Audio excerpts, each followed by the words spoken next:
Buenas tardes a todos. Por favor, vamos prendiendo las cámaras. Gracias.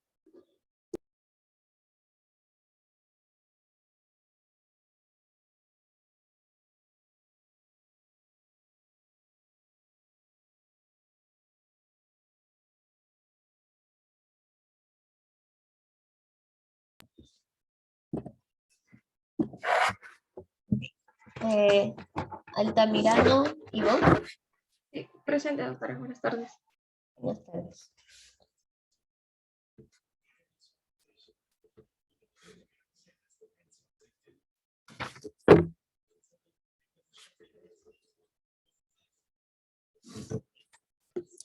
Berrospi, Luis. Presente, doctora, buenas tardes. Buenas tardes. Burgos, Angie. Presente, doctora. Buenas tardes. Buenas tardes. Renato López. Presente, profesora. Muy buenas tardes. Buenas tardes. Shair Mendoza. Presente, profesora, buenas tardes. Buenas tardes.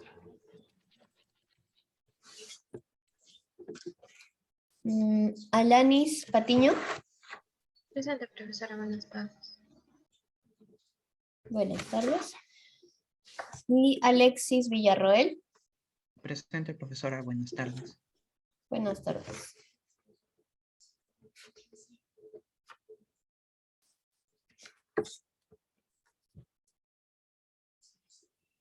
Ok.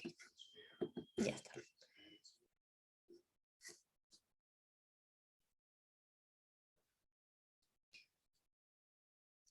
Renato, ¿algún problema con la cámara? Estoy con dos dispositivos. Ok, no te había visto, disculpa Renato. Todo bien entonces. Ya, listo. Entonces vamos a comenzar la práctica del día de hoy. Es la práctica sobre el sistema somatosensorial, ¿sí?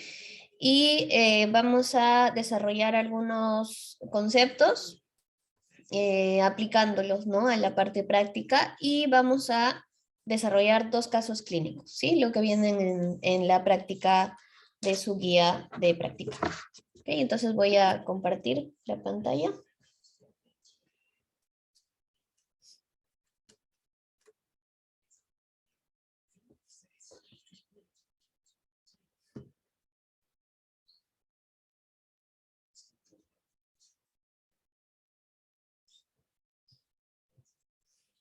Ok, ¿alguien me podría ayudar leyendo esta primera parte? Hasta antes de las preguntas. Las preguntas no las leemos, ¿sí? Sí, Shair, gracias. La evaluación neurológica de lo que llamamos sensibilidad somática se basa por un lado en el interrogatorio del paciente a partir del conjunto de síntomas que declara, por el otro en la evaluación cualitativa de los signos que presenta. Para esto se examina la sensibilidad cutánea para dolor, temperatura, tacto fino y percepción de vibraciones. La evaluación de los reflejos motores también provee de información útil tanto propioceptiva como nociceptiva. Desde el punto de vista cuantitativo, los potenciales evocados y la electromiografía permiten evaluar las vías de conducción central, periféricas y parcialmente la sensibilidad visceral. La figura muestra la distribución de los dermatomas en el hombre debido al importante grado de superposición que presentan los límites de los dermatomas. En su examen clínico se consideran solo las porciones terminales de los mismos. Ok, gracias, Shair.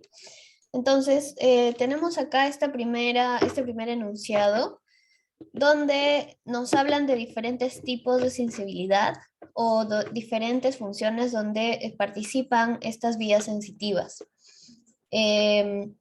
Y nos habla también de lo importante que es en el examen clínico la participación del paciente, ¿no? Si yo estoy evaluando, por ejemplo, dolor, y trato de evocar el dolor, yo no puedo saber la intensidad del dolor, el lugar donde está sintiendo el dolor, si efectivamente siente dolor o no, si el paciente no me lo dice. O sea, yo necesito que el paciente me dé alguna señal de que está sintiendo dolor, porque se puede hacer esta evaluación en pacientes conscientes o inconscientes. Pero, de todas maneras, necesito la participación del paciente. Yo no tengo una forma tan objetiva de saber si este paciente está o no sintiendo dolor, temperatura y etcétera, ¿no? Entonces necesito la participación del paciente.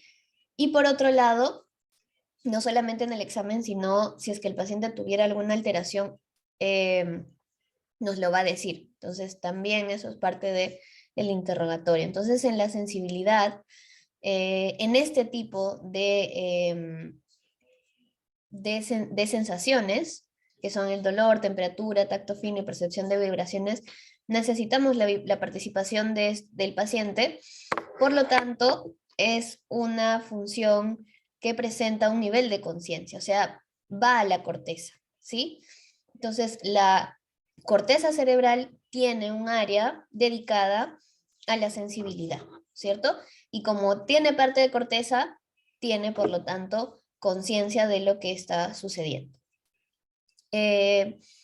Por otro lado, no solamente participa en estas funciones, que es dolor, temperatura, tacto fino, percepción de vibraciones, que de hecho son vías específicas que siguen un camino específico y que vamos a hablar más adelante, la importancia de conocer estas vías, sino también participa en otras funciones que no son conscientes, ¿no? La vía sensitiva va a llegar al sistema nervioso central de diferentes maneras, pero en general, si es que hablamos de la dirección en que se dirige y desde la perspectiva del sistema nervioso central, ¿qué característica tiene la vía sensitiva?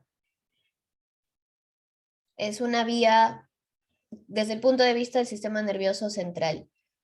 ¿Cómo se dan los estímulos?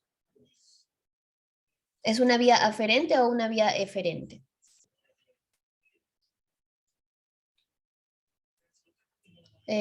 Alanis. Bueno, la vía somatosensitiva vendría a ser una vía aferente porque tiene como unos receptores, ya sean mecanorreceptores o termorreceptores, que los encontramos en el cuerpo, bueno, más que nada en la piel, y esos van a llevar información de esta hacia la médula espinal. Primero, dependiendo de la vía que se siga, porque si es que no me confundo, hay como una dorsal y una anterior, no recuerdo bien el nombre, pero prácticamente llegaban a una primera neurona que se encontraba bueno, la primera del dorsal sí llegaba a una primera neurona que se encontraba en la raíz, al ganglio de la raíz dorsal, y luego ya llegaba a otra segunda neurona y así hasta que llegaba a la corteza somatosensitiva. Ok, gracias, Alanis. Alexis, ¿quisieras agregar algo más? Bueno, prácticamente iba a decir lo mismo que mi compañera, que la vía sensitiva es aferente, ya que lo que va a ocurrir es que se reciben los estímulos que vendría siendo del exterior, como es la temperatura, por ejemplo, la presión también, y estos van a activar a los mecanorreceptores o termorreceptores que se encuentran en el tejido bueno, debajo de la piel, subcutáneo, y de ahí van a dirigirse hacia la que es la médula mediante el ganglio raquídeo sensitivo que vendría siendo la parte posterior. Y bueno, de ahí, bien, desde la médula va a dirigirse a lo que vendría siendo el bulbo raquídeo, al tálamo y luego a la corteza cerebral. Eso sería, profesor. Ok, gracias, Alexis. Entonces, lo que han dicho... perdón, Shair, ¿quisieras agregar algo más? ¿Podría hablar un poco acerca de los receptores sensitivos? O sea, de los receptores de adaptación lenta y de adaptación rápida. Los de adelantación lenta, que son los que responden de manera reiterada a un estímulo prolongado. O sea, siempre van a detectar un estímulo que es constante, mientras que los de adaptación rápida o fásicos, si es que no me equivoco, como el corpúsculo de Pacini, son los que experimentan la frecuencia de descarga de potenciales de acción con el tiempo de un estímulo, ¿no? Y detectan principalmente la aparición y la desaparición de este estímulo. Ok, gracias, Shair. Muy bien. Entonces, lo que mencionan sus compañeros es que la vía sensitiva es una vía que recoge información, ¿no? Y tenemos diferentes tipos de información, y para eso tenemos diferentes tipos de receptores. Tiene una conformación especial que ya la han mencionado, que es que está formada de un receptor, asociado a una neurona sensitiva, y esta neurona sensitiva va a seguir una vía específica, dependiendo del tipo de sensación que estamos hablando, y en esta vía específica, en esta vía sensitiva, van a haber ciertos órdenes de neuronas, van a haber relevos de neuronas, ¿no? Una de primer orden, una de segundo, tercero, cuarto orden, y el orden está directamente relacionado a su complejidad, ¿no es cierto? Las de cuarto orden van a tener mayor complejidad que las de primer orden, y así. Entonces, debido a esto, no solamente las vías sensitivas, como les decía, van a participar en las zonas cutáneas, ¿no? Sabemos que en la parte cutánea es muy importante porque necesitamos conocer cómo es el exterior, llevar la información del exterior. Pero nosotros no solamente nos conectamos con el exterior a manera de dolor o temperatura, tacto fino o vibraciones. También tenemos que llevar información propioceptiva, por ejemplo, con los reflejos motores, es un ejemplo donde participa la vía sensitiva de manera propioceptiva. ¿Cómo es eso? ¿Se acuerdan cómo son los reflejos motores y cuál es la participación de la vía sensitiva con ellos?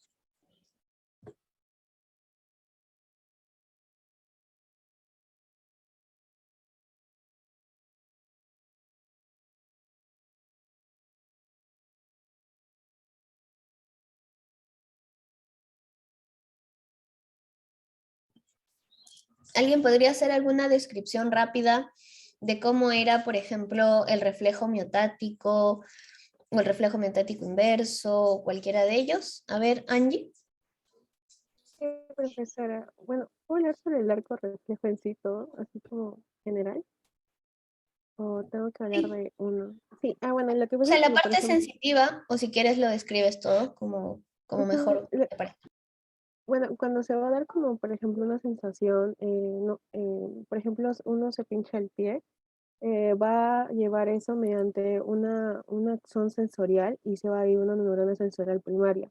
Se va a ir a la médula espinal y estas se va a hacer sinapsis con una interneurona, que como sabemos la interneurona es la que va a comunicar una neurona sensorial con una neurona motora y va a liberar un transmisor, por así decirlo, por ejemplo, va a liberar un neurotransmisor, lo que la neurona motora va a hacer que va a ir hacia el músculo, o sea, hacia la célula efectora y va a hacer, por ejemplo, su contracción o su extensión en ese caso. Bueno, sí, era como lo describí. Ok, gracias, Angie. Creo que había alguien más levantando la mano. Sí, profesora. Bueno, sobre... no escuché bien la pregunta que hizo. ¿Podría repetirlo? Sí, claro. Cuando hablamos de los reflejos motores o el arco reflejo que nos acaba de hablar Angie, ¿cuál es la participación de la vía sensitiva en este arco reflejo, por ejemplo? Ya. Bueno, por ejemplo, en los músculos encontramos lo que vendría siendo otros receptores que son como los usos musculares y también el aparato tendinoso de Golgi, que estos receptores el uso se encarga de medir lo que es la longitud justamente del músculo y el aparato tendinoso de Golgi se encarga de medir la tensión, ¿no? Y ambos, bueno, como funciones tienen de justamente mandar señales de cómo está tanto la longitud y la tensión del músculo para tener un efecto protector. Por ejemplo, en el caso del músculo del aparato tendinoso de Golgi, cuando cuando hay una tensión demasiado fuerte en el músculo, este aparato tendinoso, pues lo que va a hacer es, mediante unas neuronas aferentes, bueno, va a enviar un impulso hasta la médula y va a conectarse esta neurona con otra neurona que está en la médula, que también es una interneurona,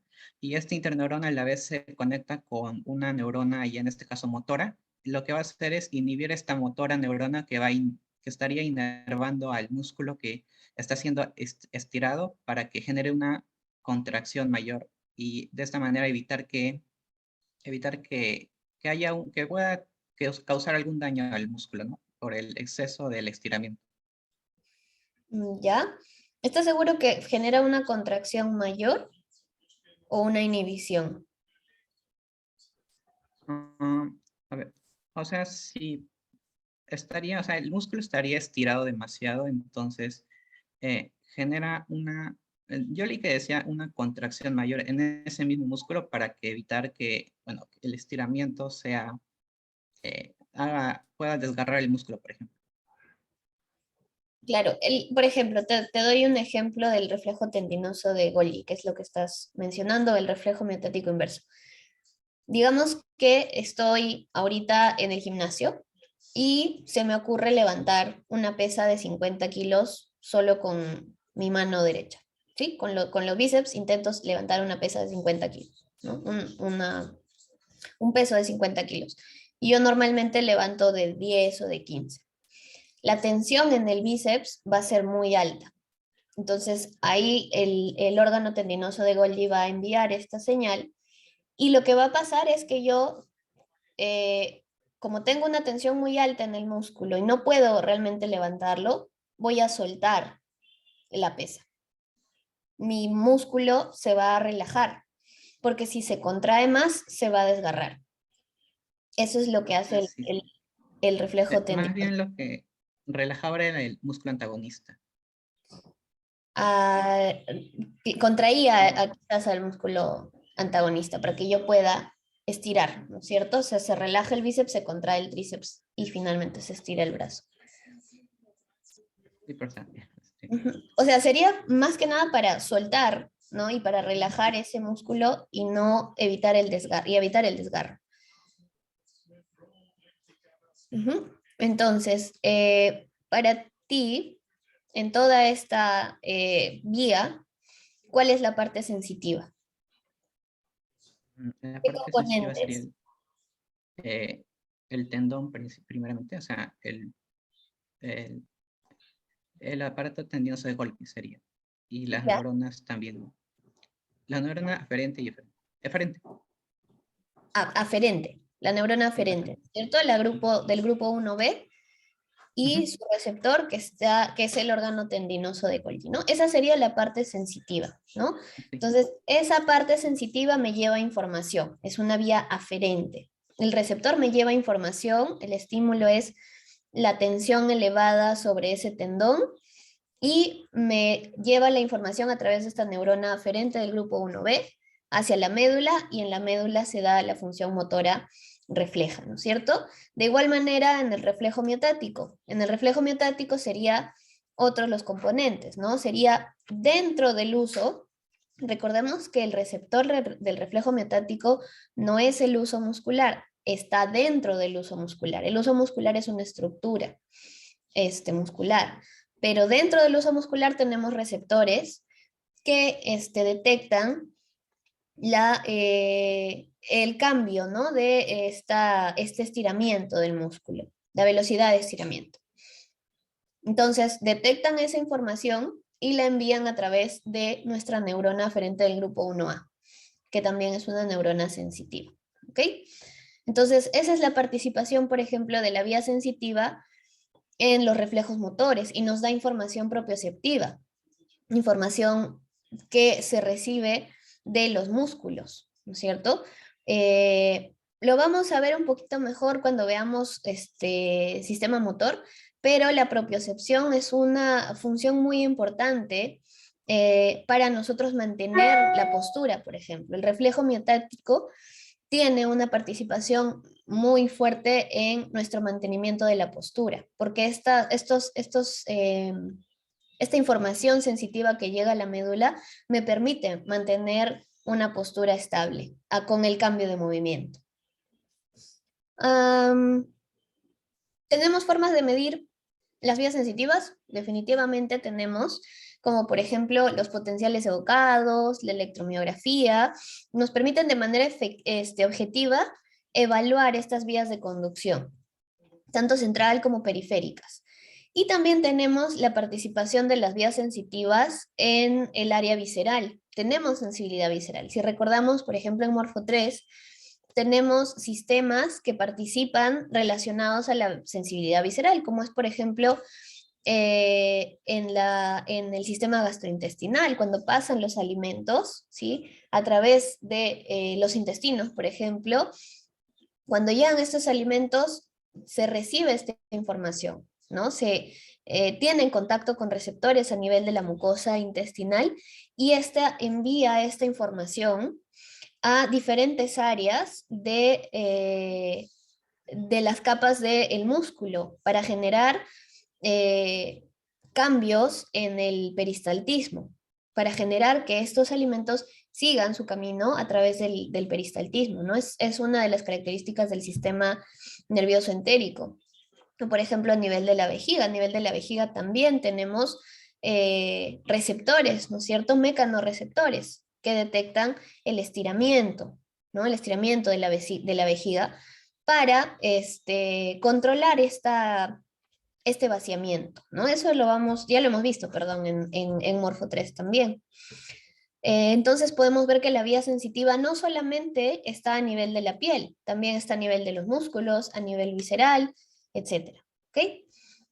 Y finalmente lo que hace es llevar información hacia el sistema nervioso central para ejercer respuestas, sean conscientes o no.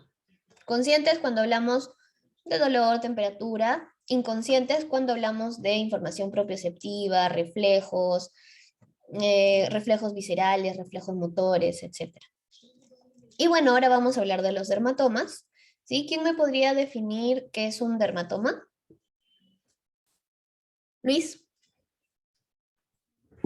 Sí, bueno, un dermatoma es bueno, un área de la piel que está inervada por una raíz dorsal de la espina. Bueno, principalmente su utilidad principalmente es para determinar a nivel medular bueno, cervical si se produce una lesión frente a trastornos sensoriales. Se esquematiza por colores en imágenes de un tipo de una persona. Y principalmente son áreas de la piel inervadas por raíces dorsales principales. Ok, gracias Luis. Shair y luego Renato. Eh, para no dar casi la misma definición, podría decir que es el resultado de campos receptivos de todas las neuronas que están a nivel de un ganglio de la raíz dorsal. eh, y, o de un segmento medular al que llaman metámera, si es que no me equivoco, que es un fragmento de la médula espinal que contiene una aferencia y contiene una neurona de aferencia y eferencia dentro de esta raíz nerviosa, si es que no me equivoco. Ok, más que nada es aferencia, pero ok, está bien. Renato. Mm, Iba a decir lo mismo que mis compañeros, pero ya ves. Un dermatoma, ya ves, un dermatoma son áreas específicas de la piel que van a ser inervadas por un nervio espinal y un ganglio espinal, cuya información es recogida de una raíz dorsal. Y como lo dijo mi compañero, esto es llamado, y esto es llamado una metámera, ¿no? Eh, eh, bueno, y acompañando lo que dijo mi compañero, que una metámera es un fragmento de la médula espinal. La metámera es un segmento transversal de la médula espinal que se origina de dos haces de fibras nerviosas. Ya, ok, gracias Renato. Alanis. Sí, bueno, yo había buscado el concepto de campo receptor periférico y lo que había leído era que prácticamente era como un área que si era estimulada iba a alterar la frecuencia de activación de los receptores que se encontraban en este área. Entonces, este campo receptor podría ser tanto en inhibitorio como también Perdón, excitatorio. Alanis, estamos hablando de dermatoma. Ah, es que ahí decía la diferencia entre el campo receptivo y periférico. Ah, ya. No, Ajá. todavía. Estamos definiendo dermatoma luego vamos a definir campo receptivo periférico. Pero, Alanis, para no cortarte, ¿alguna definición que tengas de dermatoma que nos puedas compartir? Ah, es la misma de mis compañeros. Sí, pero con tus palabras las puedes decir.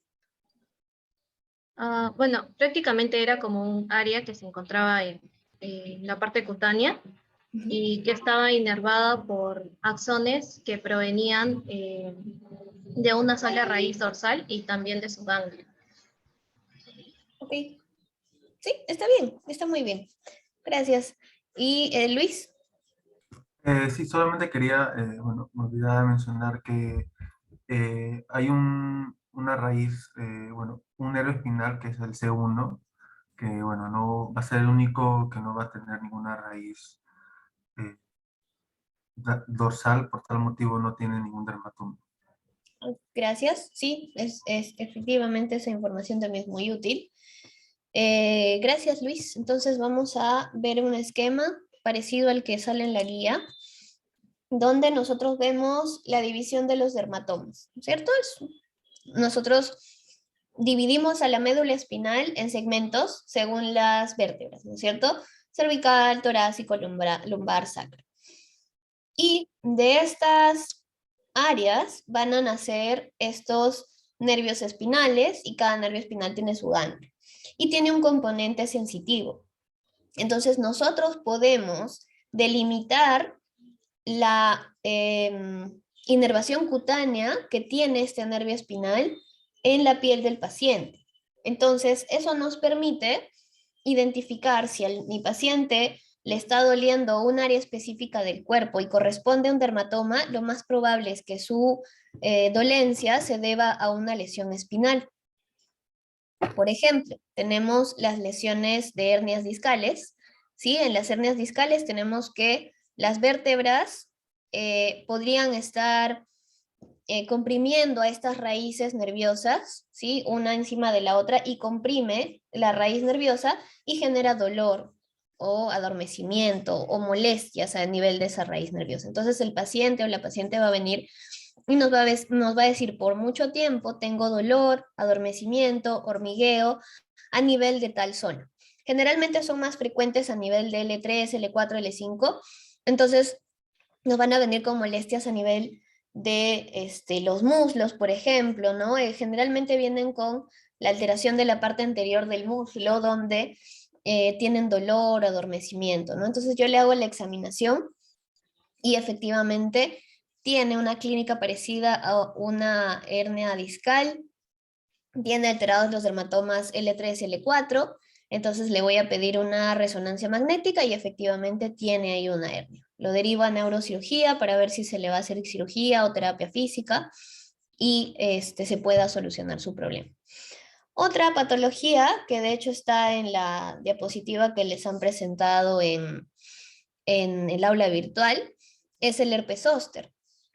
El herpes zóster es una enfermedad causada porque, por ejemplo, a nosotros todavía nos hemos agarrado la inmunidad a la varicela porque nos ha dado varicela, ¿no es cierto? De niños quizás nos ha dado varicela y de esa manera hemos obtenido inmunidad. Ahora hay una vacuna.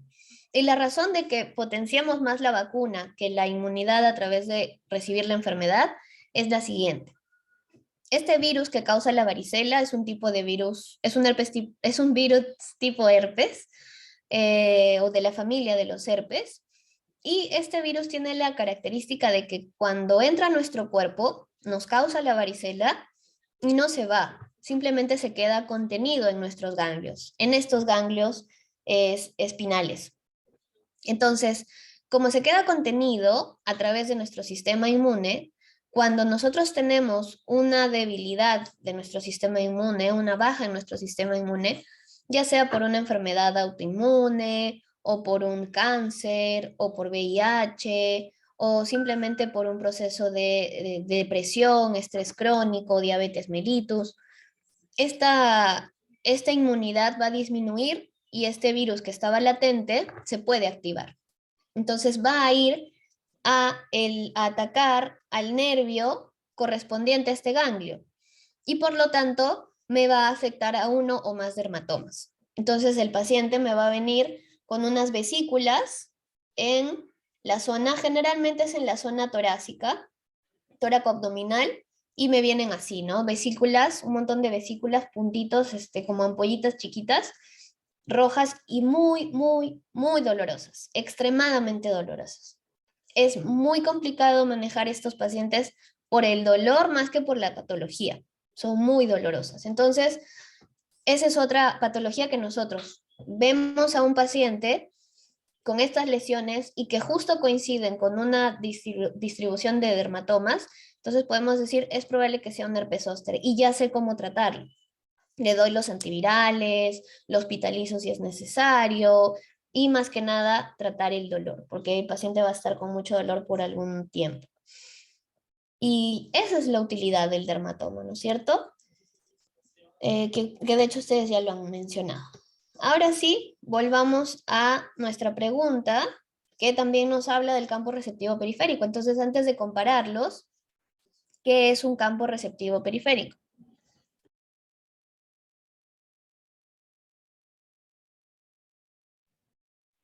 Ok, Alanis.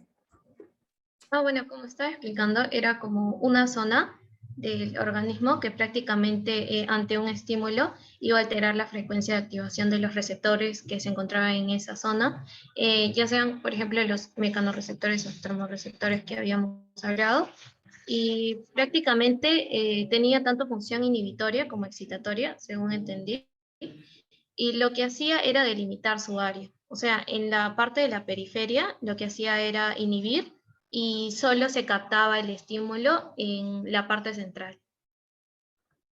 Ya. ¿Estás segura que aumenta la frecuencia de activación del receptor o de la neurona sensitiva? De la neurona sensitiva.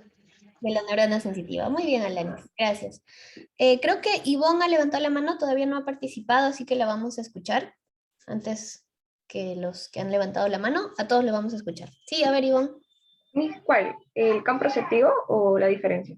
No, qué tienes, qué entiendes por campo receptivo periférico? ¿Puedo dar un ejemplo? Por ejemplo, el campo receptivo periférico nos dice donde en un lugar de menor tamaño va a haber mucho más campos receptivos periféricos. Por ejemplo, en los pulpejos de los dedos son espacios pequeños, pero tenemos mayor sensibilidad. En cambio, en la palma es un amplio espacio y por ello vamos a tener ¿cómo era el nombre, Miss? Se me olvidó. Poco campo receptivo periférico y poca sensibilidad por eso. Entonces, como mi compañera mencionó, va a ser una zona donde va a haber una estimulación y esta estimulación va a generar un cambio de frecuencia en la activación, tanto que puede aumentar o puede disminuir a las neuronas. Ok, gracias, Ivonne. Muy bien. Entonces tenemos diferentes tipos de campos receptivos periféricos, ¿no? Y es inversamente proporcional al tamaño. A más pequeño el campo receptivo periférico, mucha más sensibilidad y viceversa. Muy bien. Y nos dio un ejemplo, Ivonne, que está perfecto. Luis, ¿te escuchamos? Sí, bueno, el campo receptivo periférico es principalmente el área de la cual se puede excitar una fibra aferente primaria con un estímulo. En sí es una extensión anatómica, se podría decir, de todas las terminaciones de las fibras nerviosas, en donde van a estar ubicadas todos los receptores, los mecanorreceptores para el estímulo. Ok, gracias, Luis. Shair. Y luego Angie. Un campo receptor periférico es una zona donde hay una estimulación que es capaz de generar un cambio en la frecuencia de activación de una neurona sensorial. Podríamos decir que estos campos son excitadores si dan lugar a un aumento de la frecuencia de la neurona sensorial o son inhibidores de hacer lo contrario. Y podemos también mencionar que hay diferentes tipos de campos receptores para los diferentes tipos de neurona que son primera, segunda, tercera y cuarto. O sea, ese es el orden. Y obviamente el campo receptor es más complejo en cuanto más avanza la complejidad de las neuronas, ¿no? Siendo el más complejo de todos el de la corteza cerebral, si es que no me equivoco. Muy bien, gracias, Shair. Muy bien explicado. ¿Y Angie? Sí, bueno, acabo de mencionar a mis compañeros. ¿Se me escucha, doctora? Sí, se escucha bien. Es que sabía que no se me- Ya bueno, es el campo receptivo periférico, ahí va a ser la zona de la piel que va a estar a cargo de un receptor y este va a activar una neurona sensorial. También iba a mencionar eso de las palmas de la mano, de que va a tener más campos receptivos y van a ser más pequeños, porque como usted dijo, es inversamente proporcional. También había investigado que, claro, eso tiene relación con lo que estaban explicando, de que, o sea, lo que pasa es cuando se quiere, por ejemplo, discriminar entre una percepción específica, los campos receptivos tienen que ser menores porque, o sea, va a abarcar, la sensibilidad, o sea, la sensación va a llegar más fuerte, por así decirlo, o va a ser más específica. Por ejemplo, decía que en los campos receptivos de la espalda son más grandes y es por eso que va a abarcar, el receptor va a abarcar menos territorio. Entonces, eso quiere decir, como usted mencionó, que tiene que ser inversamente proporcional a su tamaño. Y bueno, eso es lo que iba a mencionar. Ok, gracias Angie. Otro ejemplo, ¿no? De campo receptivo periférico de gran tamaño, pero que es de poca sensibilidad, a diferencia de, principalmente, un buen ejemplo es la yema de los dedos, ¿no? La yema de los dedos están hechos para sentir muchos más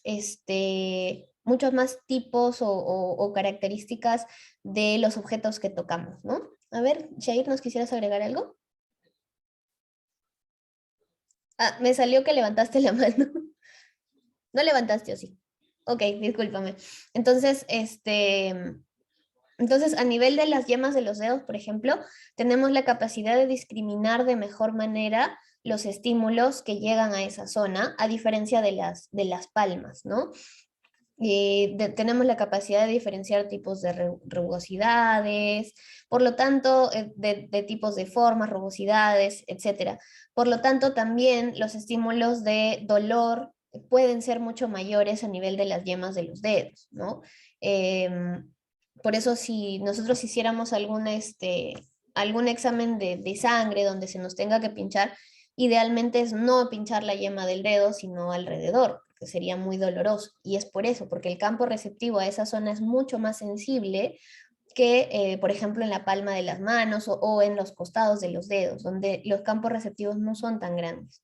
Y es porque ese campo receptivo tiene un área donde va a ser mucho más sensible, pero el resto no tanto. Y eso pasa a nivel de la palma de las manos, a nivel de la espalda. Pero también mencionaron algo muy importante, de que tenemos campos receptivos periféricos excitatorios e inhibitorios. ¿Por qué? ¿Para qué me sirve eso? También para tener una mejor sensibilidad. Y mencionaron un término muy importante, la frecuencia de activación. La neurona sensorial se activa dependiendo de su frecuencia de activación. Si tiene una alta frecuencia de activación, está estimulada, está excitada. Y si tiene una baja frecuencia de activación, está inhibida. De esa manera hablamos de la excitación a nivel de las neuronas sensoriales. Entonces, un campo receptivo periférico es aquel que contiene los receptores que envían esta señal cuando son estimulados a nuestra neurona sensitiva y aumentan o disminuyen su frecuencia de activación, modulan de esa manera. ¿Y por qué estábamos hablando? ¿Por qué necesito un campo receptor periférico inhibitorio? Eh, ¿Alguna idea, algún ejemplo quizás que tengan ustedes antes de mencionarlo yo?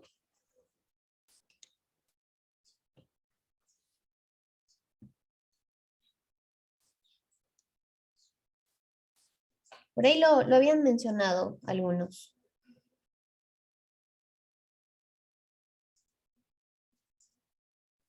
¿Se puede repetir la pregunta? ¿Para qué necesitamos un campo receptivo periférico inhibitorio? ¿De qué nos sirve tener un campo receptivo excitatorio y campo receptivo inhibitorio lateral?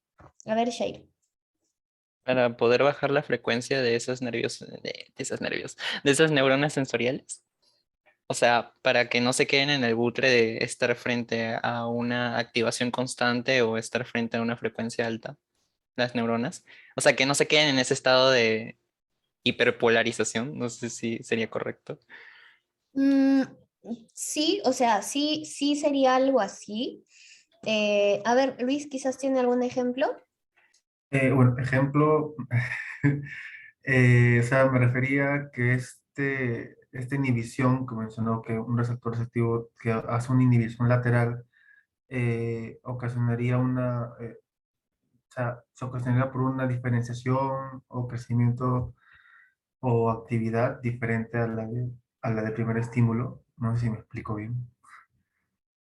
Se lleva en la vía de Knox, no sé si se llama. ¿Ya? ¿Y qué, o sea, cómo podrías explicarlo? ¿De qué nos sirve tener este campo receptivo periférico inhibitorio y excitatorio? O sea, ¿para qué nos sirve? ¿Qué finalidad tiene?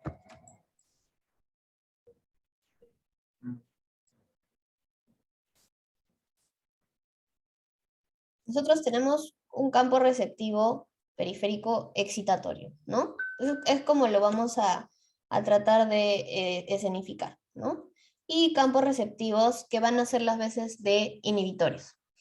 Entonces, cuando yo tengo un estímulo, por ejemplo, en la retina, yo voy a tener estímulos que me lleven a la vez a todos los receptores de la retina. Me pueden llegar a varios receptores de la retina, ¿no? Entonces, van a haber varios receptores en la retina que van a estar activados. Pero yo no puedo identificar un mismo punto o no puedo identificar los bordes, por ejemplo, de algo que estoy mirando o las características de algo que estoy mirando si absolutamente todos mis receptores están activados y enviando la misma información. Entonces, ¿qué hago? Centro la información en un solo punto, en mi campo receptivo excitatorio, y el resto lo inhibo para poder definir con mayor capacidad ese estímulo que estoy tratando de caracterizar. Entonces, lo que hago es aumentar la sensibilidad, porque centro toda la información en un solo punto. ¿Sí? Es para eso, para yo identificar bordes, localización, forma, identificar toda la sensación en sí en un solo punto, porque eso me va a dar mucha más sensibilidad que si llevo todos los estímulos a la vez. Eso es en algunas áreas. Eh, o sea, sería para darle más precisión, por así decirlo, al Sí, delimitar el estímulo. exacto. Ah, Y, y eso disculpe, solo pasa. Ah, ¿Mm? no, Carles Eso, seguí, sí. eso solo pasa en la retina o también podría pasar en la yema de en la También yema de puede- los dedos. Sí, Ah, también puede pasar. Ujú. Doctor, o sea, cuando llega el estímulo, se podría decir que o sea, primero va a pasar por el campo receptivo inhibitorio para que inhiba el resto y luego sea uno específico. ¿No? No, ¿Sí? llega a todos a la vez. Llega a Todos todos. ok. Ujú. Ok, listo. Entonces tenemos al campo receptivo periférico y al dermatoma. Entonces, ya muchos han dado la diferencia de estos dos. Entonces, ya sabemos que es un campo receptivo periférico, ya sabemos que es un dermatoma, son completamente diferentes desde la definición por sí mismos, pero hay una pregunta, ¿no? Hay una pregunta que nos dice, una lesión de un nervio principal, llamando al nervio principal, por ejemplo, el nervio cubital, ¿sí? El nervio cubital podría ser un nervio principal. Si yo lesiono al nervio cubital, de manera sensitiva, obviamente, porque los dermatomas solo son sensitivos, ¿producirá un área afectada similar al dermatoma correspondiente? ¿Sí o no? ¿Ustedes qué piensan? Si yo lesiono al nervio cubital, el área que se vea afectada será igual al área del dermatoma correspondiente. ¿Qué creen ustedes?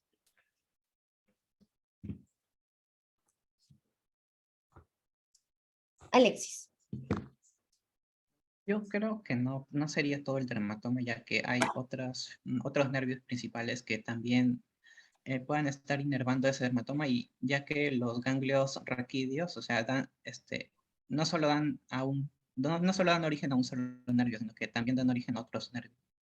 Exacto. Muy bien. Ivonne, ¿tienes algo más? Profesora, yo creo que puede que sí y puede que no, porque si el nervio principal viene directamente del nervio raquídeo, o sea, puede ser que posiblemente sí de dermatoma, pero en cambio si este nervio es grande, sí va a dar dermatoma. Por ejemplo, en el nervio ciático, que nace de L4 hasta S3, entonces sí que generaría dermatoma en varias partes de la pierna. O sea, no podría sentarse, no podría mover la pierna, tenía palestesia, o sea, va a haber sensibilidad en varias partes. Ok, gracias Ivonne. Shair. Eh, o sea, ante esa pregunta yo podría decir que, como dijo Iván, también podría ser que sí, pero a la vez que no. Es que un nervio es a veces tanto sensitivo como motor, si es que me dejo explicar. Y entonces, al alterar el dermatoma, solo estaríamos alterando la parte sensitiva, ¿no?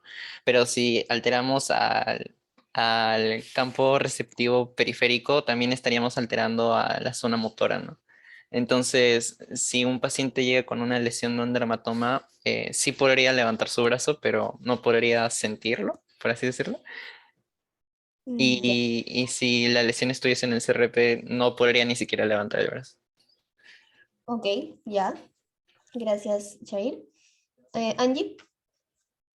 Pero o sea, yo pienso que podría ser que sí, que no, pero creo que más que no, porque había leído que cuando las raíces de los nervios van a llegar a otros dermatomas adyacentes y esos como que se van a superponer. Entonces, si tú afectas solamente un nervio, decía de que en sí se tiene que afectar los nervios vecinos, por así decirlo, hasta tres nervios vecinos para que en realidad sufra una lesión en ese dermatoma, o sea que se produzca sí un efecto en ese dermatoma. Así que, pero también como mencionan mis compañeros, también los nervios tienen función motora. Entonces, la parte sensitiva sería que no, porque como dije, superponen. Entonces, eso es lo que había leído, pero no sabía si estaba en lo correcto. Sí, está bien, Angie, está perfecto. Eso de los bordes lo vamos a comentar en un momento. Alanis, ¿te escuchamos? Bueno, sí, me parece que no sería tan seguro que pasara porque había leído que, por ejemplo, si se hace una bisección en la raíz dorsal, no necesariamente como que había una desensibilización del dermatoma, porque habían como las otras raíces dorsales adyacentes, también como que enviaban inervación. Entonces, también te informaban que prácticamente en el dermatoma que podría haber esto, si es que diseccionaras una de las raíces dorsales, sería en el C2, que era la única excepción. Eso leí. Ok, gracias, Alanis, muy bien. Entonces, sí, o sea, podríamos tener nervios que estén saliendo de una misma raíz, ¿no? Como es el caso del ciático. El ciático es un nervio muy grande, pero justo les hice el ejemplo del cubital por eso, porque el cubital tiene varias raíces, ¿no? Tiene todo el plexo braquial.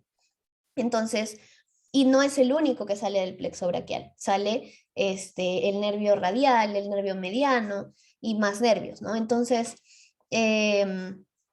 no podemos decir que la lesión del nervio cubital va a ser correspondiente al dermatoma, porque van a haber otras partes que van a estar inervadas por otros nervios provenientes de esa misma raíz.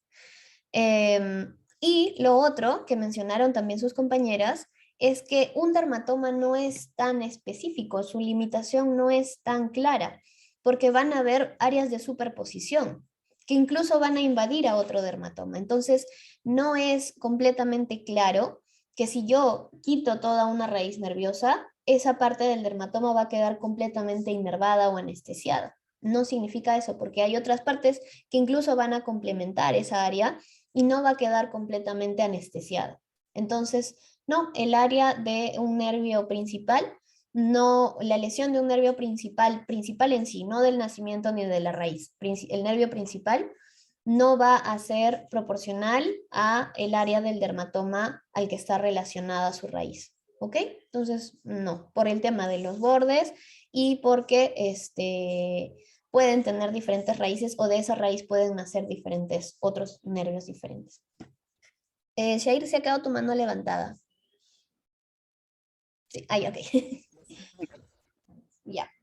Listo, entonces ahí terminamos esta parte de el campo receptivo periférico y los dermatomas. Entonces vamos a entrar a la parte de las vías. Este es un esquema muy genérico, el que está en Constanzo. que me habla de la disposición general, ¿ok? No hablemos de qué tipo de vía ni nada, sino de la disposición general de las vías sensitivas. Está compuesta por un receptor, que ustedes han hablado de varios tipos de receptores, y este receptor siempre va a estar unido a una neurona de primer orden, a una neurona sensitiva, de la cual está aumentando o disminuyendo su frecuencia de activación, ¿ok? Y esta neurona de primer orden se va a relevar, se va a unir, va a hacer sinapsis a una neurona de segundo orden, de tercero y de cuarto orden hasta llegar a la corteza, ¿no es cierto?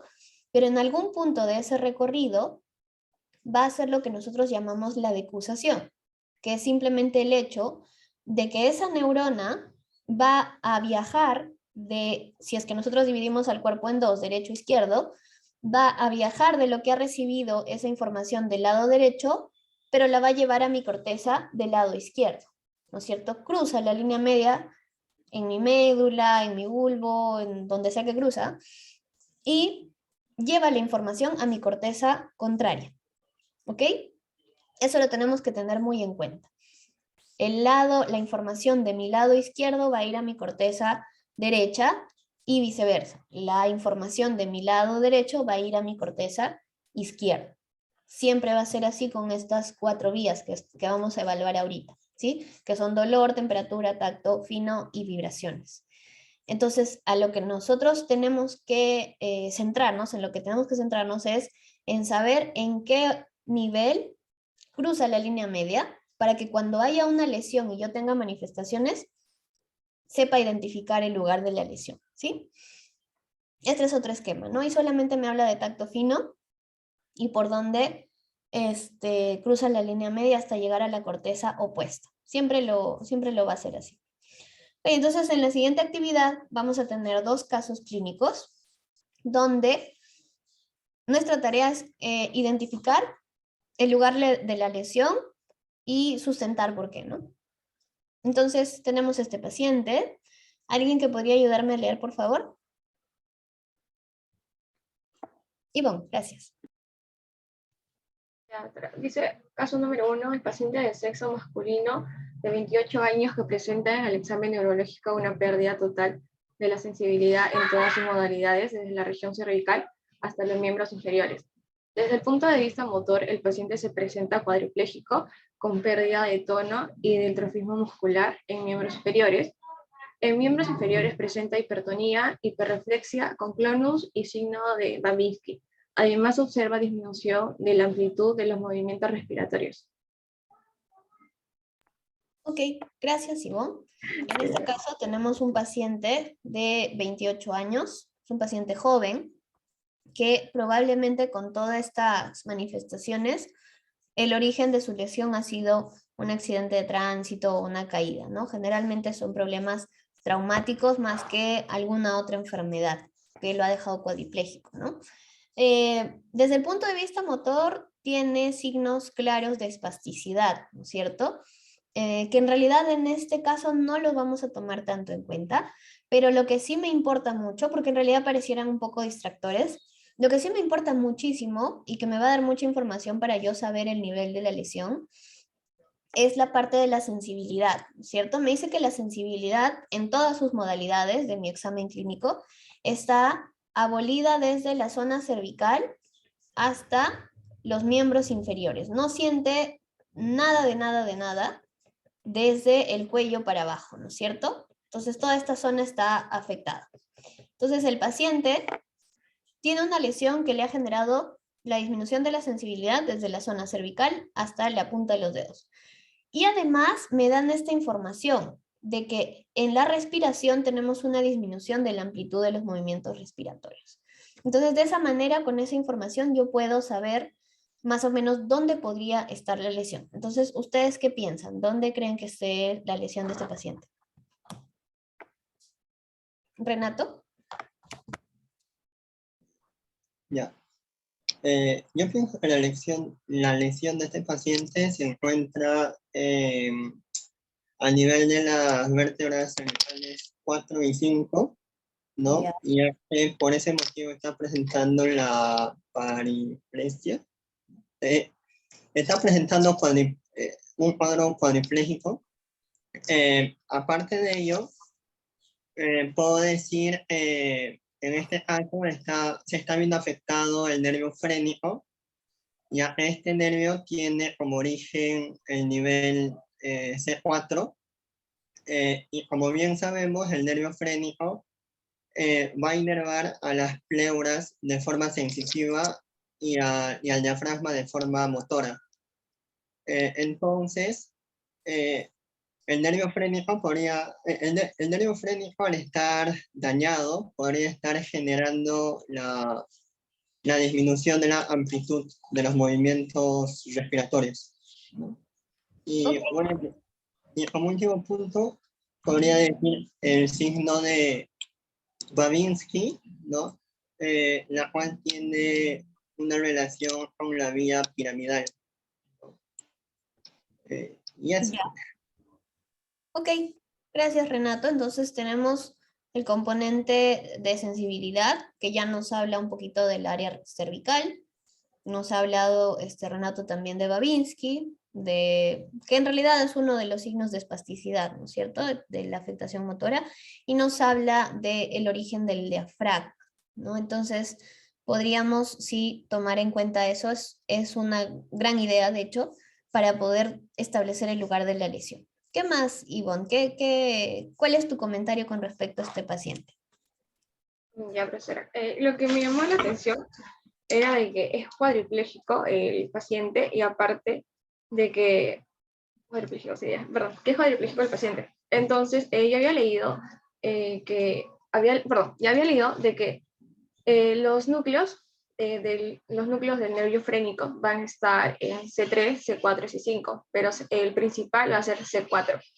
Entonces, como mi compañero ya explicó, menciona que tiene una disminución de la amplitud de los movimientos respiratorios, el cual podemos poner que aquí está el cerebro, acá está el tronco encefálico y acá está toda la médula espinal. Entonces, en el tronco encefálico va a haber receptores respiratorios, los cuales van a dar la información a los núcleos del nervio frénico, y estos van a inervar, como mi compañero ya mencionó, al diafragma de forma motora. Entonces, había leído de que si la persona tiene un daño en la médula espinal C1 y C2, y también en C3, van a ser incompatibles con la vida. Entonces, si a este paciente podríamos decirle si tiene el daño en C4, estaría mal porque no hubiera esa comunicación de los centros respiratorios con los núcleos del nervio frénico. Entonces, yo podría decir que el sitio de afectación es en la C5. Muy aparte, como mi compañero ya mencionó sobre el signo de Babinski, en donde, donde el médico le da un golpe con el martillo en el dedo pulgar a la persona, perdón, no me estoy equivocando, de raspa toda la palma del pie, desde los dedos hasta el talón a la persona, y lo que ocasiona en la persona es que el dedo pulgar va a ser extendido y los restantes dedos se van a abrir en forma de abanico. Entonces, esto quiere decir que hay una alteración, como mi compañero también mencionó, en la vía piramidal. Aparte de eso, podemos observar que en los miembros superiores la persona va a presentar atonía y atrofia, que se va a ser el síndrome, va a ser el síndrome de la motoneurona inferior, ya que al momento en que la motoneurona superior quiera dar información a la parte inferior del cuerpo, no va a poder, ya que existe un daño medular en la C5, y esto lo que va a causar es plasticidad, atrofia y atonía en el cuerpo. Luego, el síndrome, también en los miembros inferiores, va a tener el síndrome de la neuromotora superior, ya que al momento de que la persona ya no va a ver esa conexión de la motoneurona superior con la inferior, sino de que va a haber un estímulo externo a la persona en la parte inferior, en donde va a ocasionar un estímulo excitador, perdón. Entonces sabemos de que va a haber una neurona motora y va a haber una interneurona, y entonces al momento de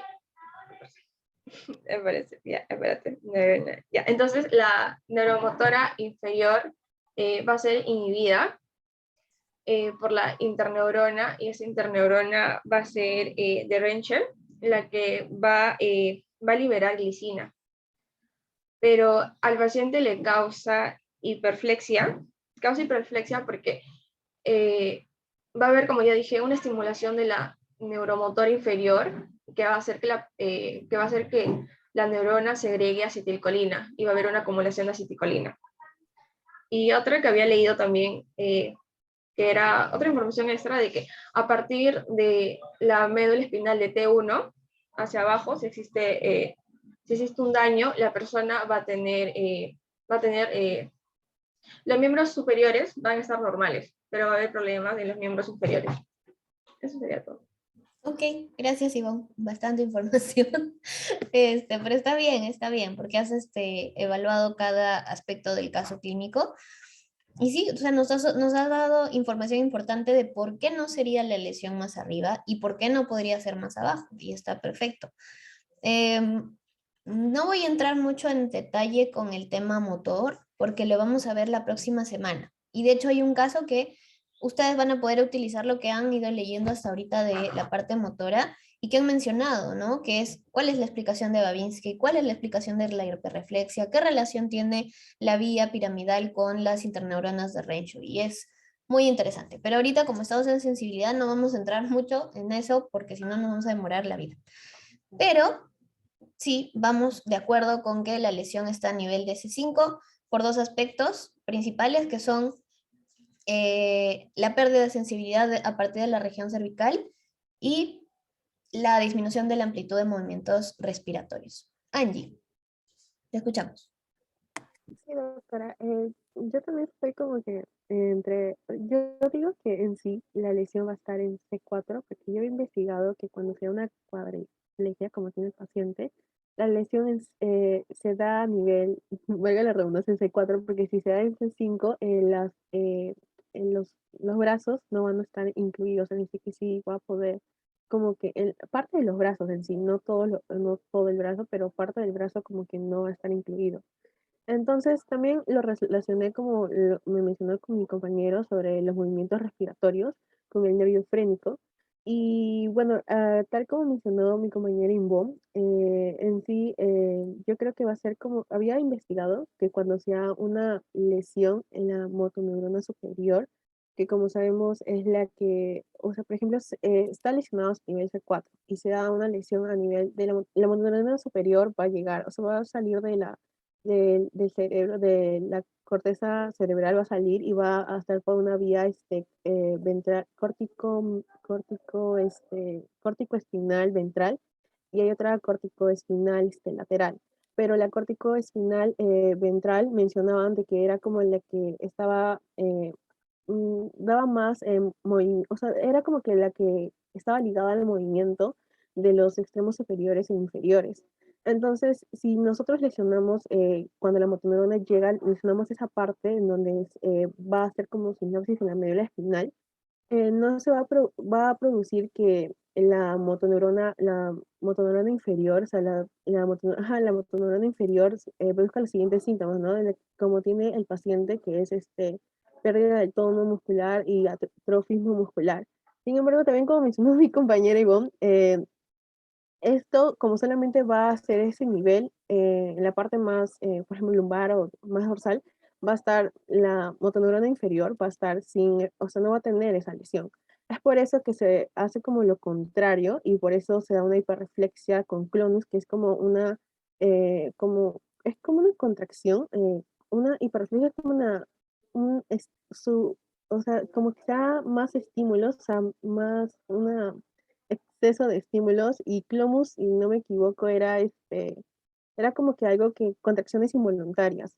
Y también el signo de Babinski, que también se mencionaba. Entonces, según la investigación que había hecho, cuando se afecta la motoneurona superior, se da el signo de Babinski, hiperreflexia, clonus, y cuando se afecta la motoneurona inferior, se va a dar todo, la pérdida del tono, el trofismo muscular y el cuadripléjico.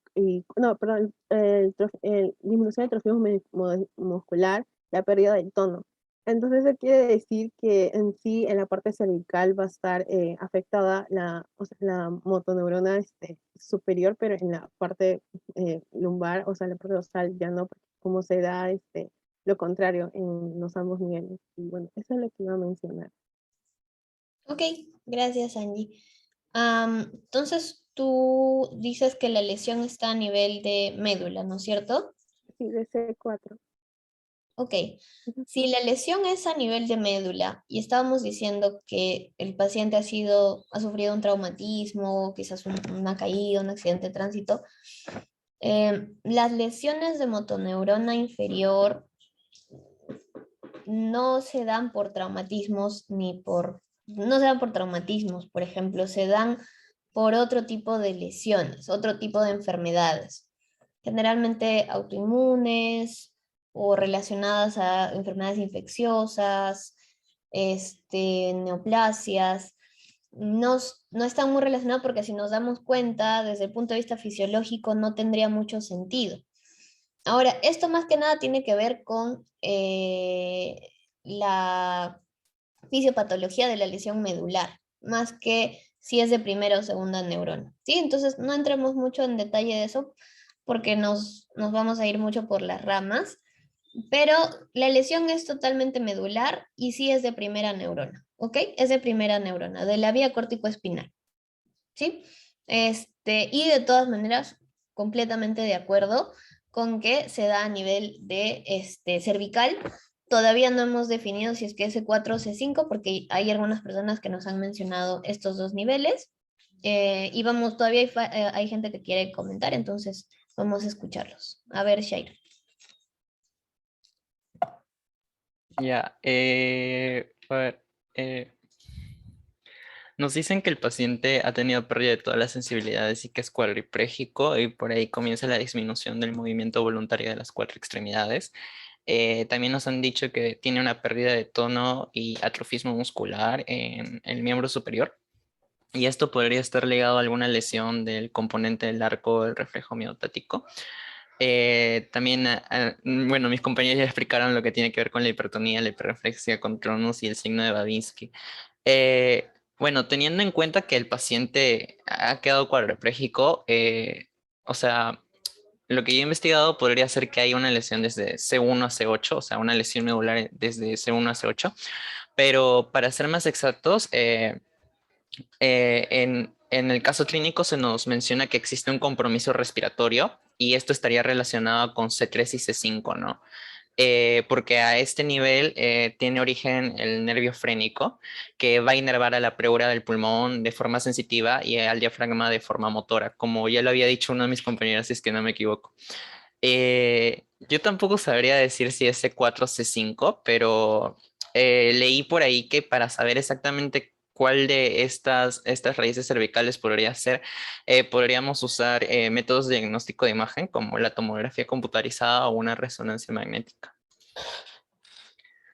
Exacto, muy bien, Shaira. Entonces, la única forma de confirmar hasta el momento sería con un examen de imágenes. Pero podemos ir suponiendo, ¿no? Con la clínica que tenemos. Ok, Luis y luego Alanis. Bueno,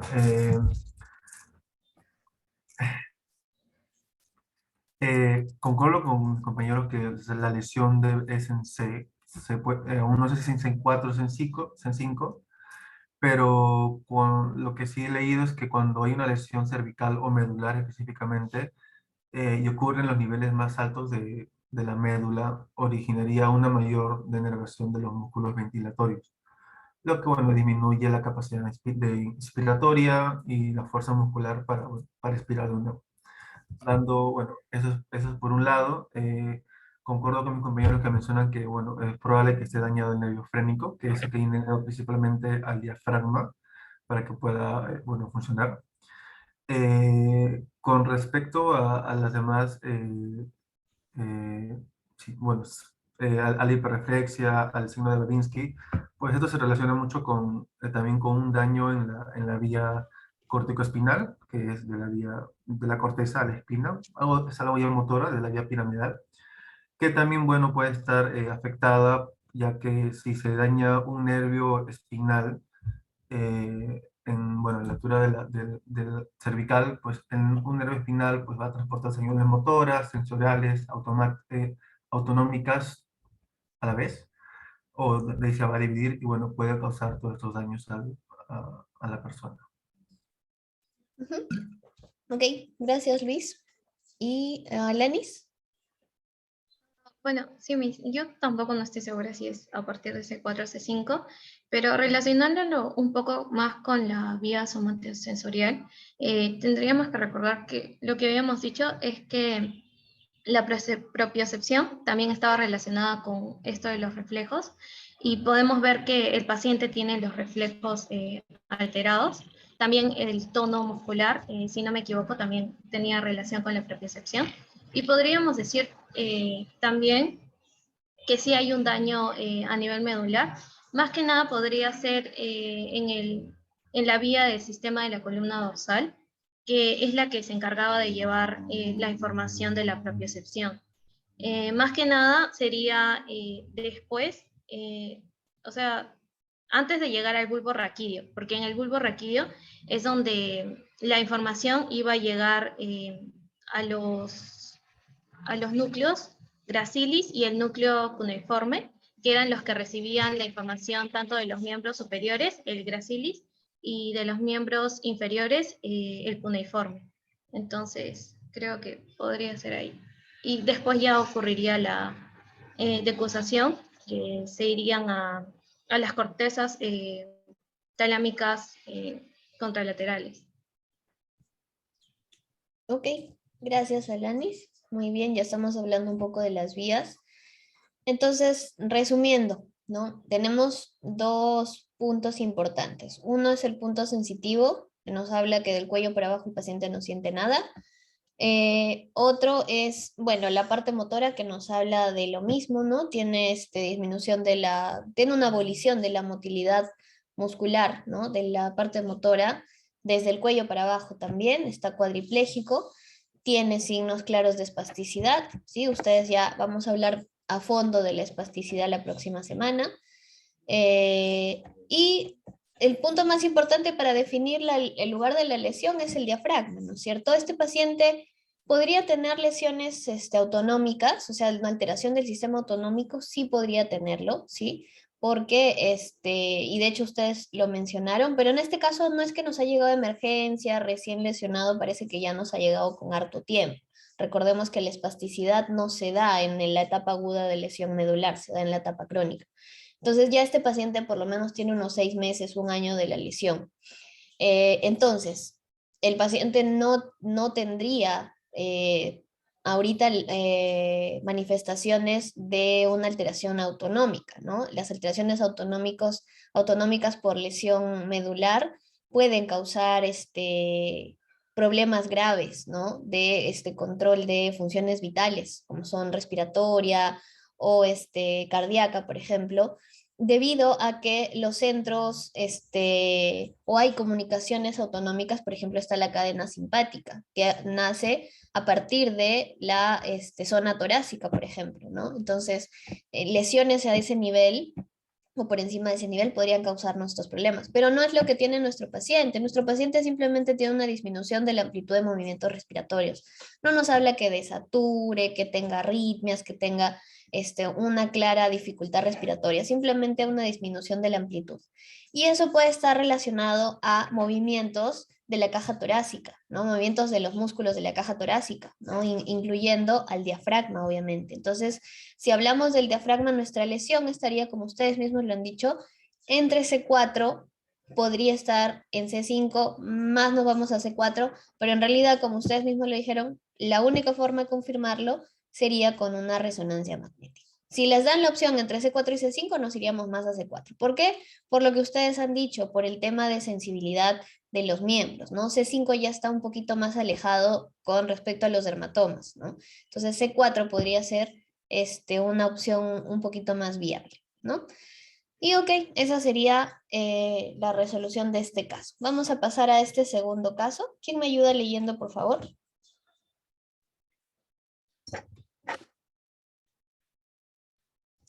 Ivonne, gracias. Ya, el segundo caso es paciente de sexo femenino de 65 años con alteraciones de carcinoma de mama que hace un año que fue tratada con resección quirúrgica y radio y quimioterapia. En el examen clínico se observa debilidad muscular en el miembro inferior derecho con respuesta refleja incrementada, presencia de clonus y signo de Babinski en el pie. Los brazos y piernas izquierdas no muestran alteraciones motoras.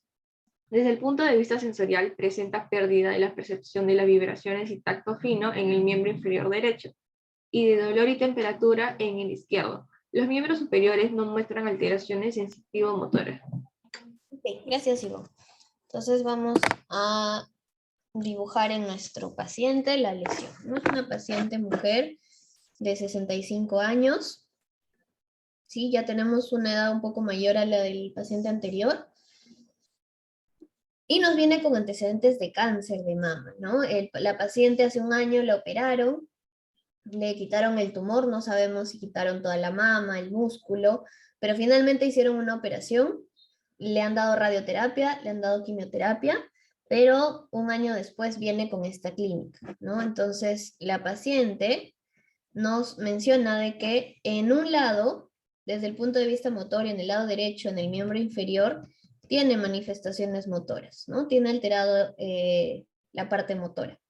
Por otro lado, nos hablan de que el tacto fino y las vibraciones se encuentran alterados también en el miembro inferior derecho y en el miembro inferior izquierdo está alterado el dolor, o sea, no siente dolor ni temperatura.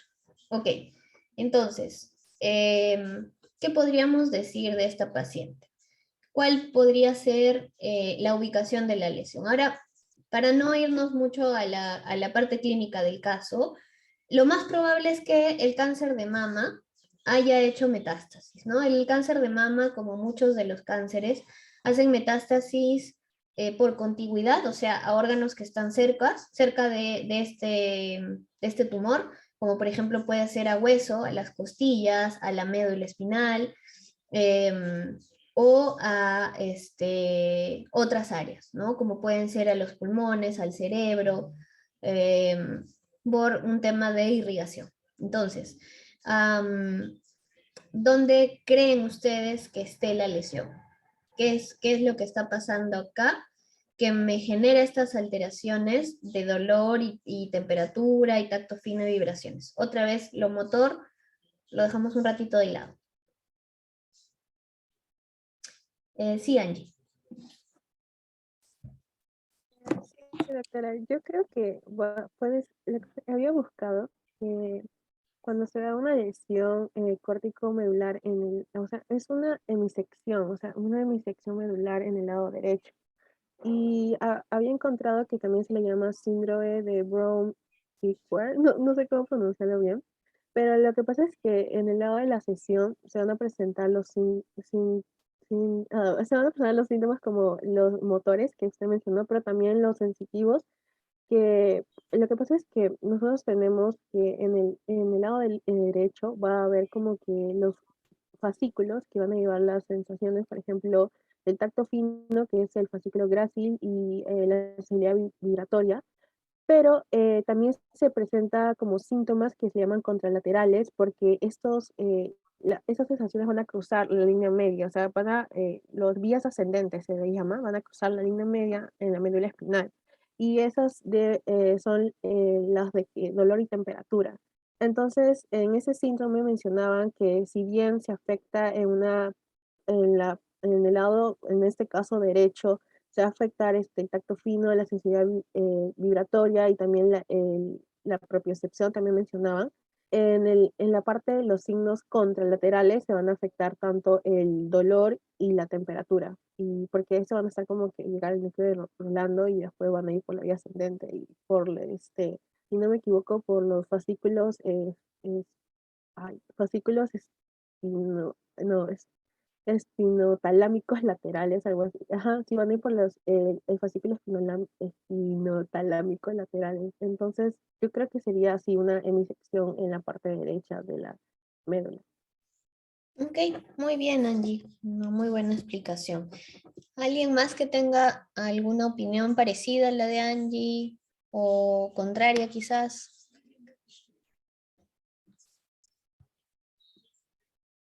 Ok, vamos a ver lo que nos ha mencionado Angie hasta el momento, ¿sí? Entonces Angie nos dice que esta lesión de la que hablábamos, este tumor que ha hecho metástasis, lo ha hecho efectivamente a la médula espinal. Y Angie nos dice un término muy especial que es la hemisección, ¿no es cierto? O sea, a la médula espinal, que normalmente tiene dos lados, ¿no es cierto? Porque nosotros a nuestra médula siempre la dividimos en dos, derecho e izquierdo. Entonces, el lado derecho es donde ha crecido un tumor. ¿Y qué ha hecho este tumor?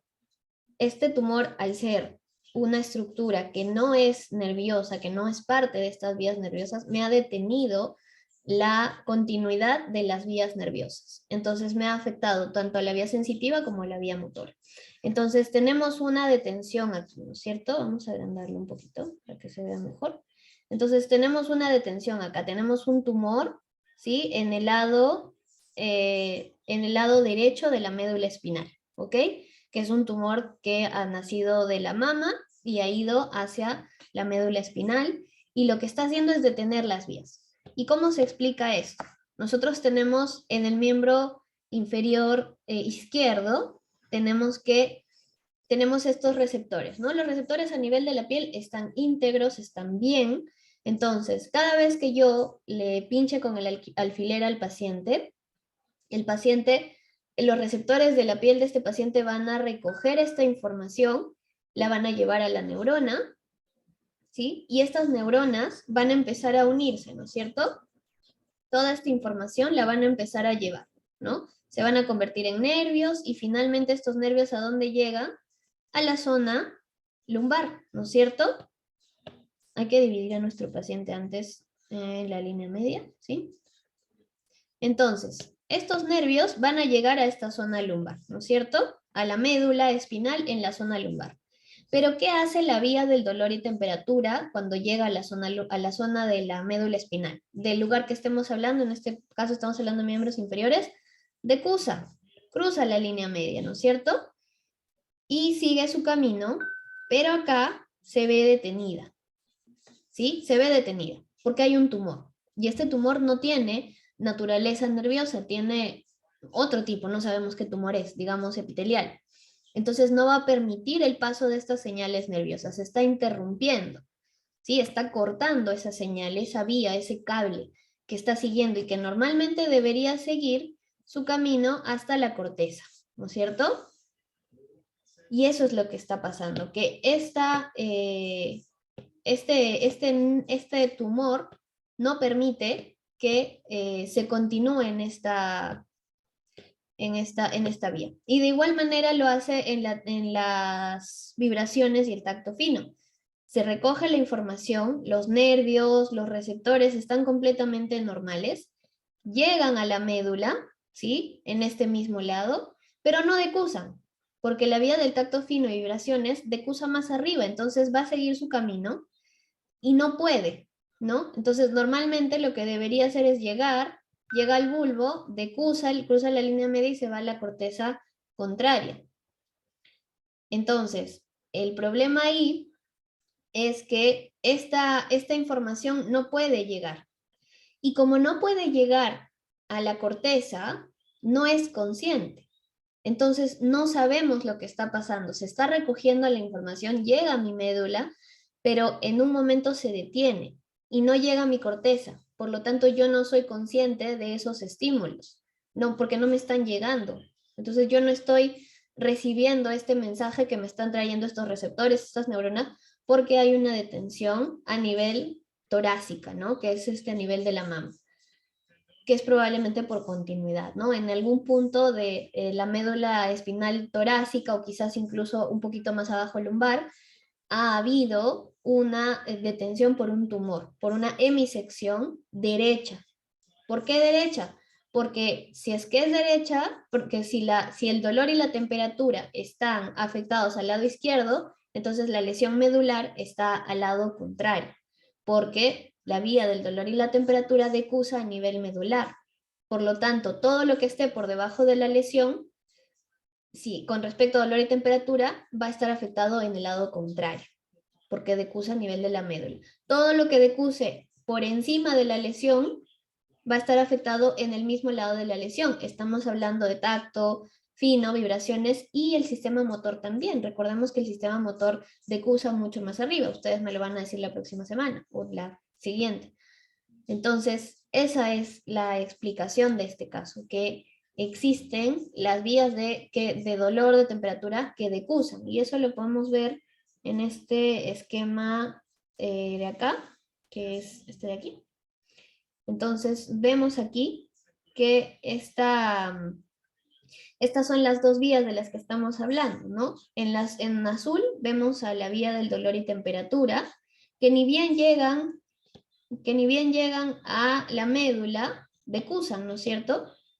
O sea, viene el estímulo de dolor, llega a la médula, y acá nomás decusa, cruza la línea media, y sigue su camino hasta llegar a la corteza.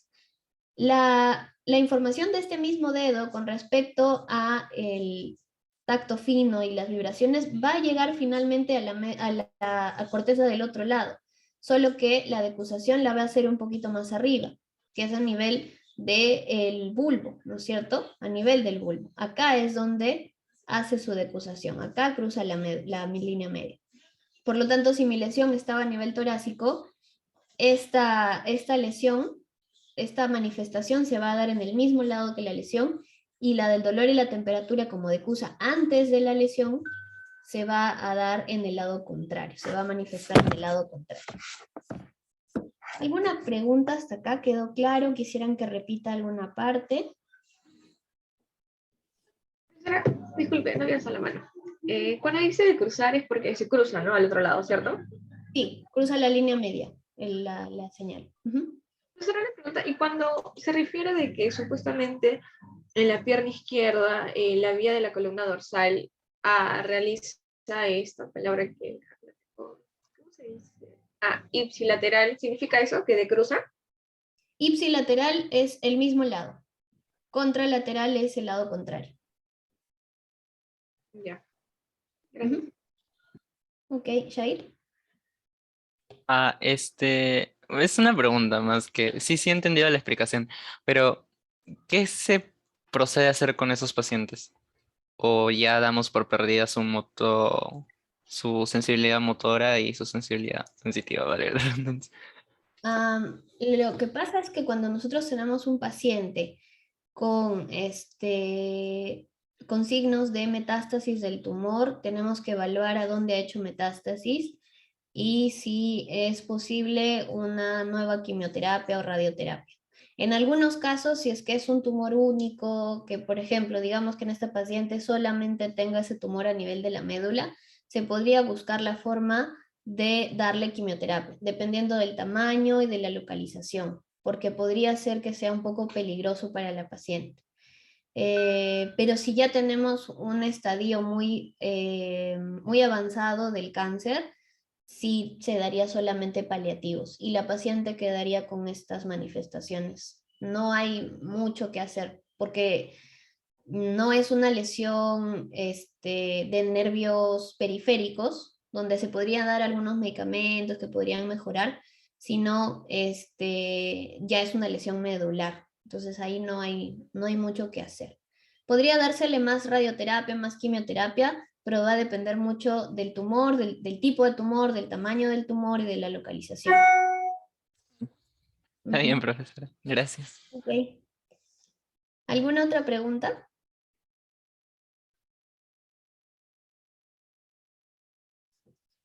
Listo, ok. Entonces, bueno, esos eran los dos casos. Les hemos hecho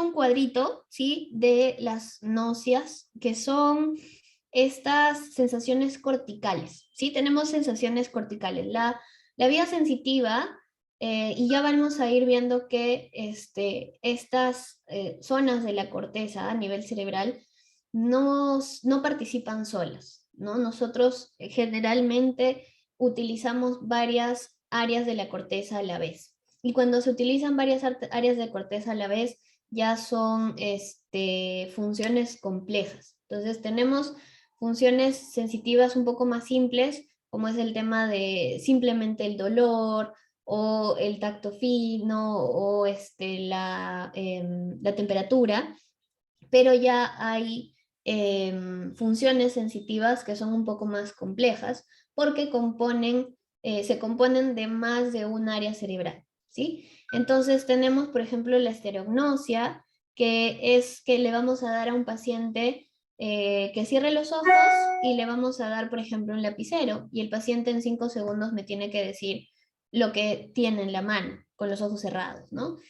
Obviamente es un paciente que sabe lo que es un lapicero, que antes ha sentido un lapicero, ¿sí? Hay pacientes que puede que nunca en su vida hayan visto un lapicero, entonces no le voy a poner un lapicero, pero le podría poner un objeto del que yo sé que podría reconocer. Porque hay pacientes que cuando tienen lesiones cerebrales no pueden reconocer objetos comunes. Entonces, en ese caso, la alteración de esto sería astereognosia, o tendría el paciente estereoanestesia, ¿no? Que no puede reconocer la forma de los objetos comunes.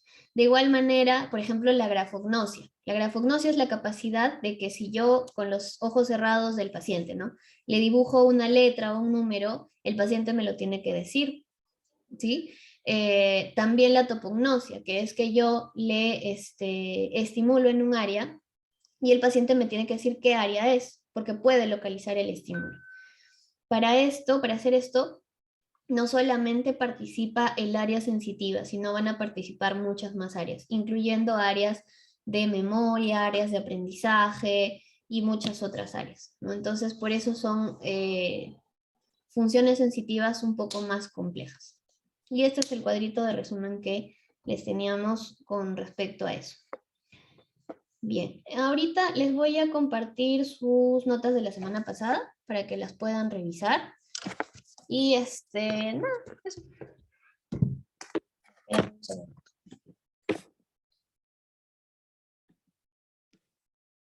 Ya.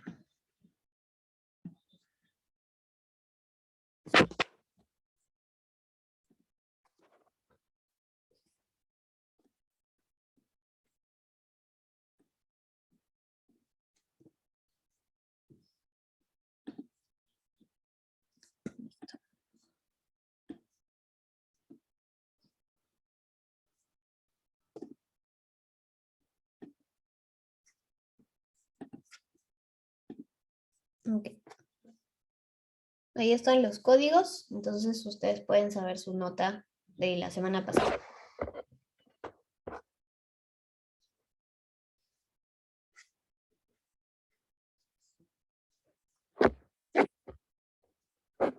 Doctora, disculpe, ¿son 2 notas o...? Una es la actitudinal. La que está en azul es la actitudinal.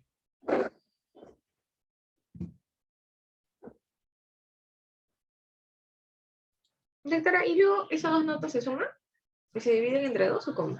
No, la nota actitudinal, la nota de evaluación continua se promedia con todas y vale 72%, y la actitudinal se saca una nota final actitudinal y esa vale 3%.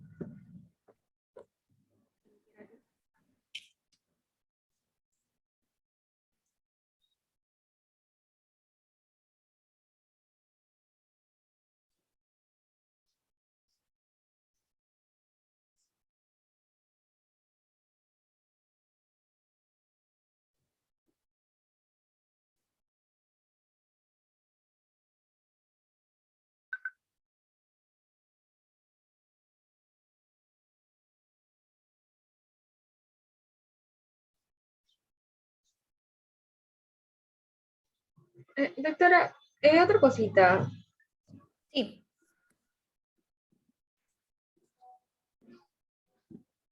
El seminario la próxima semana, ¿va a designar los grupos?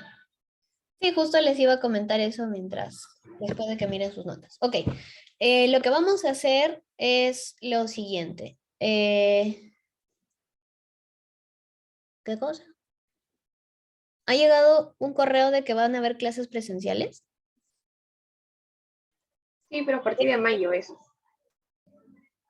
Al iniciar las clases, la profesora Sarria nos había dicho que el mes de mayo creo que era para histología, luego, no me acuerdo, pero entre fisio, histo y anato va a ser una vez al mes, supuestamente, así nos había dicho.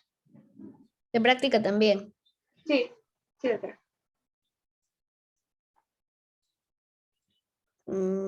Yo no puedo.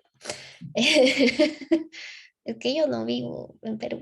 Entonces, ah, ok, ya, bueno, habrá alguna solución. Quizás esa sesión la tengan con algún otro doctor. Ya se verá cómo, ¿no? Porque sí, no nos han dicho nada, pero con respecto a eso sí, yo no sabría qué decirles, chicos. Pero seguramente se les va a avisar con tiempo. Lo que sí tengo conocimiento de eso es que no son obligatorios, porque sabemos de que algunos de ustedes no están en Lima o cerca y se les va a hacer difícil para acudir, ¿no? Entonces no es como que se les pueda avisar incluso con un mes de anticipación, porque para una clase o unas cuantas clases tampoco es factible, ¿no? Porque definitivamente no se va a cambiar de virtual a presencial completamente, va a ser en partes, ¿no? Quizás ya el siguiente ciclo sí sea completamente presencial, pero por lo menos se van a hacer pilotos. Entonces, en ese sentido no es obligatoria la asistencia. No nos han avisado nada. Se suponía que nos iban a ir informando, pero hasta ahora, hasta el momento, es lo que sabemos. Sí sabíamos que iban a haber sesiones presenciales, sobre todo de anato, era lo que más se tenía conversado. ISO también creo que lo estaba viendo, pero en fisio habían habido profesores que se habían ofrecido, pero eran un par, no eran todos. Entonces, me imagino que ya les van a ir avisando también las fechas y los horarios, ¿no? Ahora sí, con respecto a el seminario. Lo que vamos a hacer es que vamos a traer información con respecto a los 3 temas, que son control respiratorio, de la temperatura y de la presión arterial. Céntrense en la parte de sistema nervioso, porque yo sé que nos podríamos ir muy al homorfo 3, ¿sí? Intentemos centrarnos en temas de sistema nervioso central, de sistema nervioso en general, ¿ok? Se me fue el nombre ahorita, pero toquemos esos temas de sistema nervioso, ¿sí? Evitemos tocar temas de morfo 3, ¿ya? Porque definitivamente me ha pasado varias veces que traen info de morfo 3 cuando en realidad lo que necesitamos es control sobre todo el sistema nervioso central, ¿ok? Entonces, esa información ustedes la traen acá y pueden traer ya esquemas formados, dibujos, de preferencia solamente dibujos. ¿Por qué? Porque los vamos a dividir en grupos, en 3 grupos.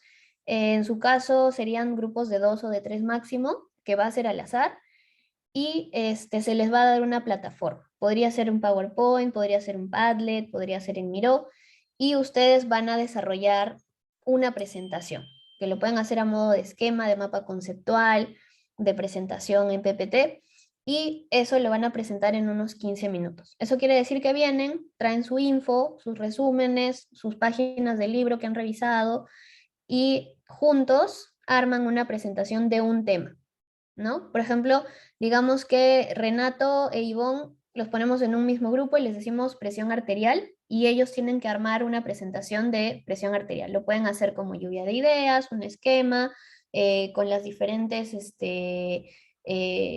características, ¿no? Del control de la presión arterial a nivel central. Y en 15 minutos nos presentan. Entonces se van 40 minutos a una sala pequeña, arman su presentación y regresamos todos a los 40 minutos y nos hacen la presentación. ¿Ok? Y en esos 15 minutos hablan los dos, porque van a ser grupos pequeños, entonces pueden hablar todos los que forman parte del grupo, y de esa manera se les pone la nota. Se les van a hacer algunas preguntas para hacerlo un poco más didáctico, y eso es prácticamente. Entonces hay que leer sobre los 3 temas, porque también las preguntas no solamente los van a contestar los que están exponiendo, sino también el resto de la sala. Doctor, ¿y los grupos los va a formar el mismo día de la práctica, correcto? El mismo día al azar, con la función del Zoom que es al azar, ahí formamos y ese rato también al azar les doy el tema. Todos. Ok. Ujú. Sí. Eso, ¿alguna pregunta? Como les digo, son 15 minutos, así que debería ser una presentación con los puntos más importantes. Y en 40 minutos es más que suficiente para armar bonito un esquema, una presentación. Sí, Shair. ¿Podría repetir los temas que tenemos que revisar? Porque no eran otros. Sí, está en su guía, pero son el control de la presión arterial, temperatura y respiración. Gracias. Ok, Shair, no te preocupes. ¿Alguna otra pregunta, chicos? Ok, entonces nos vemos la próxima semana y también la próxima semana les doy otra vez sus notas. ¿Sí? Cuídense. Gracias por su atención. Nos vemos. Pero- Chao. Chao, chao. doctora. Chao.